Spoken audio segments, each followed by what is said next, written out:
right, the champ is here, loved by many, hated by few, respected by all, second to none. I'll do that again. Loved by many, hated by few, respected by all, second to none. Well, this has been a very busy week for me, And you know, this radio podcast is the best radio podcast for social justice, human rights, and politics in the DF-Dub. So, you know, it's been busy this week, very busy this week. Started off this week in Frisco, Texas. I was at City Hall in Frisco, Texas. And then I later on moved on to city of Wilmer, Texas. You know, Wilmer, Texas, that's a little south. I went from far north in Collin County all the way south, all the way around, and even Weatherford, Texas, that is. So I went down south to Wilmer, Texas, where they had a city council member that was, he was threatening a black guy in the city of Wilmer. This city council member, Moses Garcia, I'm going to call his name out because it's public record. Moses Garcia threatened a citizen, and then, as a result of that, it was a cover-up between the acting police chief, Jesus Mancilas, who in turn, he started trying to, interrupt any investigation. So I wanted to go down to Wilmer, Texas to see more about that, because we don't have 2 newspapers, 3 newspapers, 4 newspapers to go ahead and cover this. So sometimes you got to come to us, CNN, the Commission Nation Network. Yeah, so that's what happened. So guess what? Guess what happened? They canceled the meeting. I went there on Thursday for the meeting that was posted. Now, what you have to do in order to cancel a meeting, you have to physically post it at City Hall and put it out where everyone can read it, and that's what they did. So I went to City Hall, looked at it, I said, I'll be down. They canceled the meeting. So I'll be back at Wilmer, Texas, since I know where that's at, obviously. So further south from Wilmer, there's Waxahachie, Texas. So I was down in Waxahachie, Texas, visiting in Ellis County, Italy, Texas. Not Italy, but Italy, Texas. I was down there at the Colored City Hall. Well, that's the city hall that the black folks, which were known as Coloreds back then in the 1950s, they had their own election in which they talked about black self-sufficiency and power, if you will, black power, if you will, when it comes to elections. And they elected their own city council, their own mayor, to represent their needs. So I was down there. That's no longer in effect, but I was down there for the historical tour of that with Dr. Jamal Rashid, who runs the Ellis County African American Hall of Fame. Yeah, in museum. So that was my whole entire week, being very busy doing Commission Nation Network stuff. And lo and behold, while I came back home, I received information that a dear friend of mine had passed away, Lee Alcorn. So this show is dedicated in memory of Lee Alcorn, because all of the things that I talked about doing earlier was not for me, it was for the people. And these are some of the things that myself and Lee Alcorn had talked about many years ago. So let me go ahead and tell you something, in case you don't know who Lee Alcorn was. Lee Alcorn was a friend of mine, first and foremost a friend of mine, former president of the Grand Prairie NAACP and the Dallas NAACP, a bad man, a very bad man. I first met Lee Alcorn back in the 70s. Yeah, right, 70s. It's not a joke, in the 70s. I was 10 years old in the 70s, 1972, 73, and my mother and father, they used to have these parties and everything, and, Lee Alcorn was a friend of my mother's. They both worked at the VA hospital. Now, when I talk about history, but a lot of times I'm involved in it in an abstract way. So now when you see these news clips about Lee Alcorn, Lee Alcorn, they said what he did with the NAACP, what he did with this. You'll see that in a minute. Angelo was so gracious enough to pull up some of the footage. But I first met Lee Alcorn when he wasn't the president of the NAACP, when he wasn't the president of the Dallas NAACP. He was just cool Lee Alcorn visiting my parents at one of their house parties back in the 70s with the afros and all that. Came to the house, he was dressed afro-like, if you will, bell bottoms, blue jeans, that kind of deal, and had his motorcycle with him. And I'd say, man, that's a cool dude. I'm 10 years old. Alcorn. Lee was he was about 20 years older than I am, 25 years older than I am. So, he's in his 30s and everything. So they're listening to the Isley Brothers. They chilling, they doing all that. And, he was talking about stuff that normal people talk about. Music, football games. It wasn't what we're talking about later on. But as my relationship with him blossomed, because after all, I'm only 10 years old, 12 years old. I heard at the kitchen table as they were talking about things at the VA hospital. You have to realize the VA hospital at that time in the 70s, that was like one of the jobs that you could have that was like prestigious. And I remember my mother, she worked at the VA hospital. She worked with Diane Ragsdale was working at the VA hospital. Royce West's mother worked at the VA hospital. Eddie Bernice Johnson, Congresswoman Johnson, she worked at the VA hospital. And they all knew each other because, they were all friends, because it was very few black people were in some type of leadership position or were in a position in that you had some authority. Because initially when my mother started working at the VA hospital in the 1960s, the only place you could work at was the canteen. Yeah, I'm telling my age, the canteen. The canteen is where you went at and someone gave you food, so you bought your food and everything. So you worked from there, and then from that particular point, they opened it up where you could go into different types of offices. You can dietetics. You can work in the dietetics wing. You can work in whatever offices they had at that time. But I do remember that, the canteen and dietetics. I do remember Lee Alcorn being one of those guys that when I went to visit my mother, he was just so tall and so cool, had his beard and everything, and, had his motorcycle. And then later on, as Keith King, good friend of mine, said, he was in the Corvette Club. The dude was just on a personal level, he was just a good guy, all around good guy. So let's go look at some of the footage, and then we'll transition into Lee Alcorn, the political activist. And I'll tell you how myself and Lee stirred some things up in Grand Prairie. We'll be right back. Let's play the clip. Are remembering prominent civil rights figure Lee Alcorn, who once led the Dallas chapter of the NAACP. He died this week in Grand Prairie at the age of 89.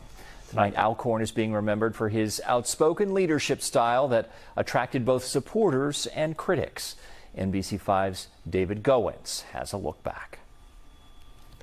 We lost a legend. In the 8 years that Pastor Kiev Tatum has called New Mount Rose Church in Fort Worth home, he says the moment Lee Alcorn walked into his sanctuary stands out. When he came and he said, I wanted to join your church, I want to be a part of your church, that meant something to me, as someone who followed him. Lee Alcorn arrived in Dallas in the 1950s and worked in the medical field before becoming actively involved in civil rights work in the 1980s in Grand Prairie, forming the city's first chapter of the NAACP, which reports then said helped lead to removal of the Confederate flag from South Grand Prairie High School. He also led protests in the 1990s after a deadly police shooting. There's no more good intention, I don't believe. I think that everything that we get, we have to fight for. Historically, we've had to do that, and we'll have to do that in the future.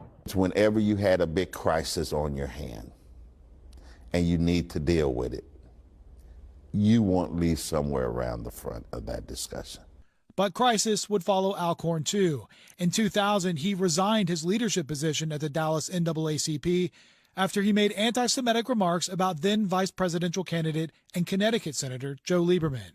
For the last quarter century of a life that spanned 89 years, Tatum adds that Alcorn continued his civil rights work until his health slowed him in recent years. On Thursday, Tatum said Lee Alcorn worked to improve the lives of those who didn't have much and was always there to provide guidance. And they all got the right words to tell you to keep your head in the game. Your corner man. I'm gonna miss that person. You know, I don't know who I'm gonna call, but I'll call heaven. In Fort Worth, David Goins, NBC5. Come back to me, man. And there you have it. And there you have it. Call in heaven. You know, it's one thing when we talk about people that we know that we engaged in politically and social justice, and then there's another thing when you know them directly as a person. And you know, it's sort of like if you're a public figure, everyone thinks they know you because you walk into a room and they hear what you said, but sometimes they really don't know you. They don't know you when you let your hair down and when you do the things that don't get put on TV. You know, it's sort of like when I used to call Lee, and I've always called him Lee. I understand Mr. Alcorn, but I've just called him Lee. That's what he introduced himself to me as. And when he talked to me, my first conversation with him was the normal conversation that somebody would have when their parents' friend would come over to the house. They would tease you about something, you know, the normal stuff. How many girlfriends you have? And you say, I have 3. Oh, you just got that many? You ain't got no more than that? You know, that kind of stuff, and just teasing and that type of thing. And it's to me, it's like a part of my upbringing has disappeared again, because I've done these tribute shows a lot. You know, Angelo's been here with me several times. When Jesse Taylor, I did a Jesse Taylor tribute story, someone that was dear to me then. Lee, as I stated before, working for the Veterans Administration, coming from Central Texas in the 1950s, and then getting a job up here in the 60s and working for the VA hospital. It was a tight-knit circle of people there that did what they did. And he was a union member, and I became a union member as well. And not because of him, but it was just a natural progression for myself. And he and my mother worked in the union, representing the people, the government workers that worked for the VA hospital. And this I have right here. I'm just going to hold it up. This is from 1973, 72, 73. Hang in there. And it was signed by some Vietnam veterans who were POWs. And I've had this since I was a little boy. I would hang in there. And it's followed me to all my offices in corporate America. It's followed me to school. And this is what this is about. This is about public service. Public service is not necessarily getting elected to office. It's serving the public while you are here on this earth. And that's what he did. You see, veterans, POW veterans. And one of the things that Lee did before the cameras got on him was that he was making sure that people got treated right at work. We all have that.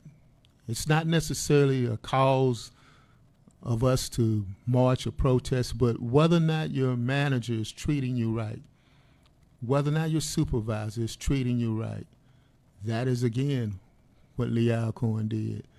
Not NAACP-wise with that, but just making it work. One of the things as well that Lee did during that time, he moved to Grand Prairie, Texas. In Grand Prairie, Texas, he moved into a certain area of Grand Prairie that at that time was just now beginning to integrate.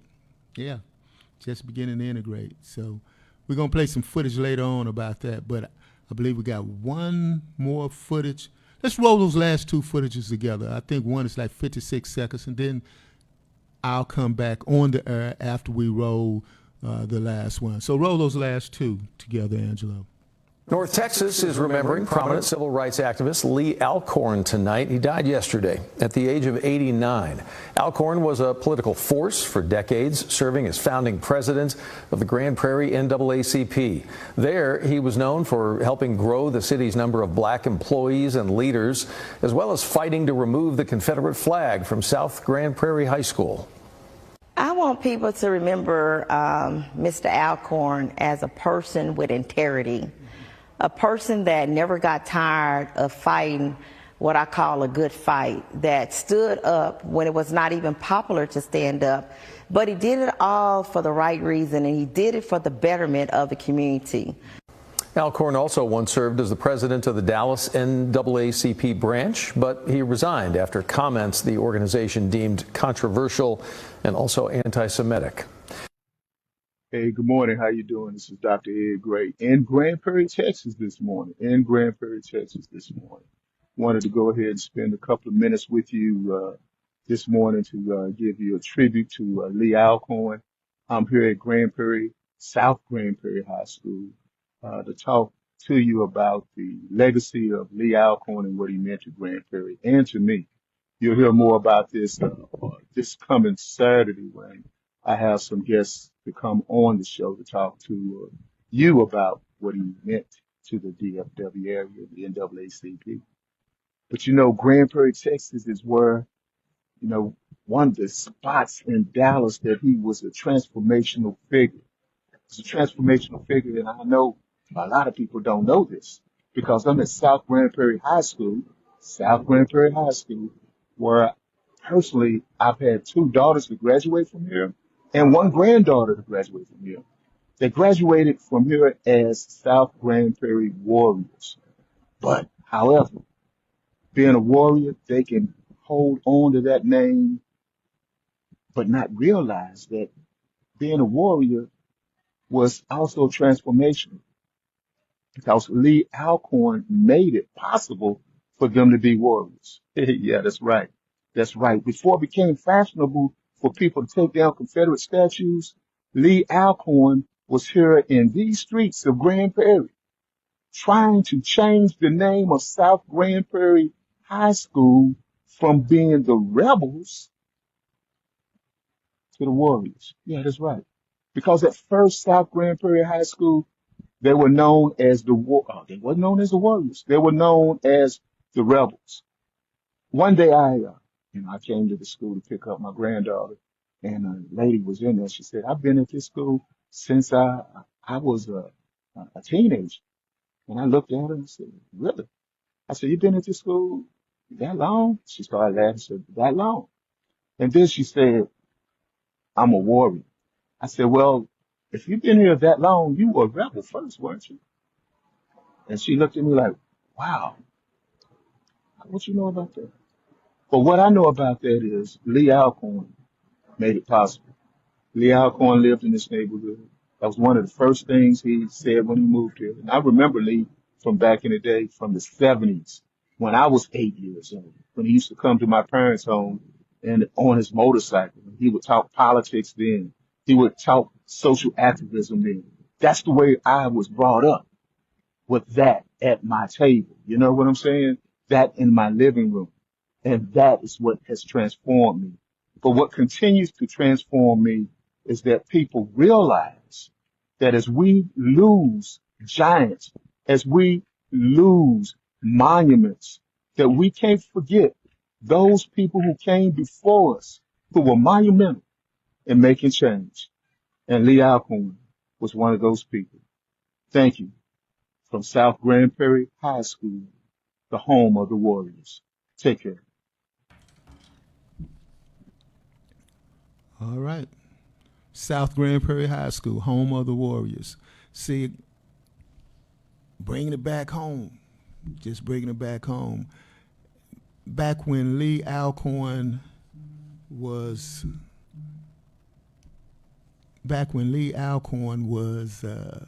in Grand Prairie and was with the Grand Prairie NAACP, he did something that was just out of the norm for that time. taking down Confederate statues is something that people had started to do in the 2000s. He was already doing that.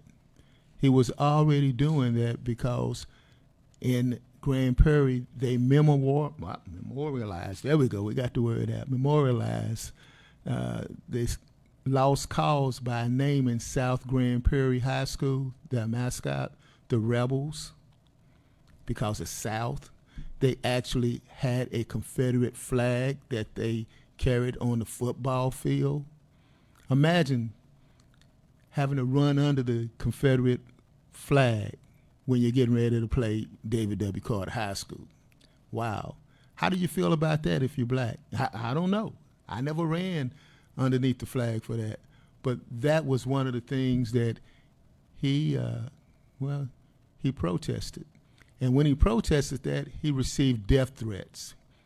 Hell, he even received death threats when he moved into his own neighborhood. He received death threats because he was protesting that and wanted the Confederate flag to be removed, and he wanted the Confederate flag to be removed, and he wanted the mascot to be changed from the Rebels to the Warriors, another name that is. So that's what he did. You know, that protest meant a lot to some people. It meant a lot to future leaders such as Arthur Fleming, who will be joining us later on. It meant a lot to other people in Grand Prairie, in the Dalworth community, who sent their children to South, but had to go ahead and go with that indignity of running on a football field with the rebel flag. So this is what we're talking about now, is that this tribute to Lee is more than just a political tribute. It is a tribute to a man and his commitment to the community. Yeah, Lee will be missed because he was ahead of his time. He will be missed. Those are the things he did behind the scenes. And one other thing, I want to add two other things. It's a lot of them I could go ahead and name. But you know, when people are talking about Jerry Jones and the Dallas Cowboys, one of the things that Lee Alcorn did as well, had a memorandum of understanding that he set with Jerry Jones for them to hire more black people in the front office. Check this out. Come here, I want to let you in on a secret. Come back, step back just a little bit more. But what happened was when Jerry bought the Dallas Cowboys, there was no black people in the front office. There was no black people in the front office.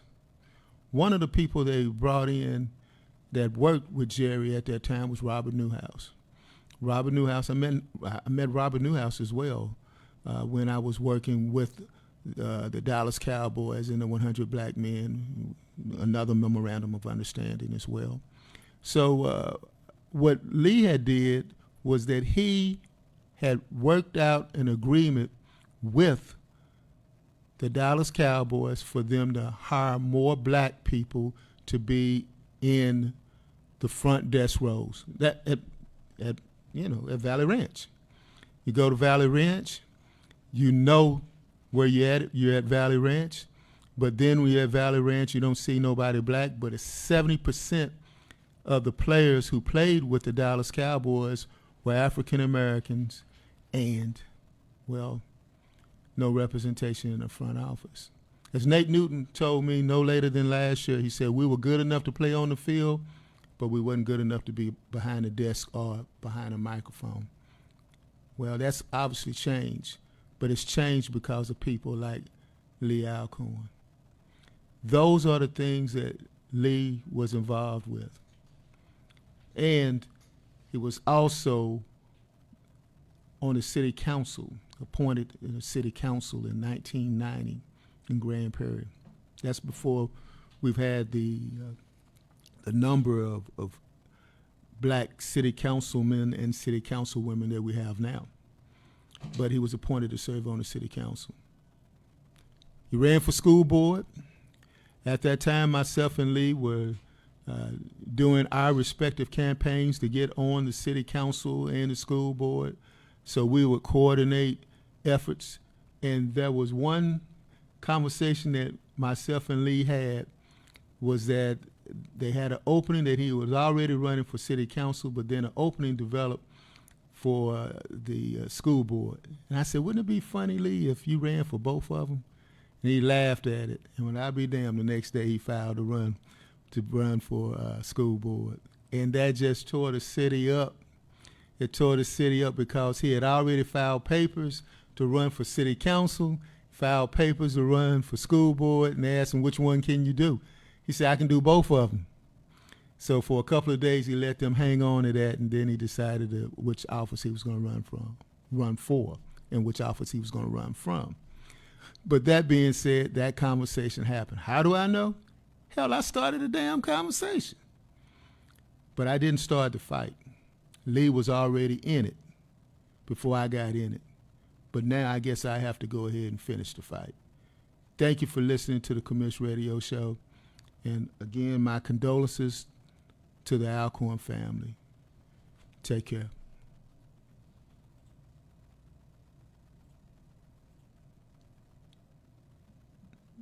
Cut us off. Who was that masked man? You mean you don't know? That was no masked man.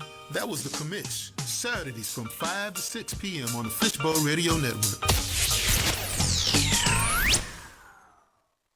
Hey, how you doing? This is Ed Gray of the Commish Radio Show. Stay tuned and tune in and be up to speed on everything in social justice, human rights, and politics on the Commish Radio Show, airing every Saturday, 5 p.m. on the Fishbowl Radio Network. Jump in.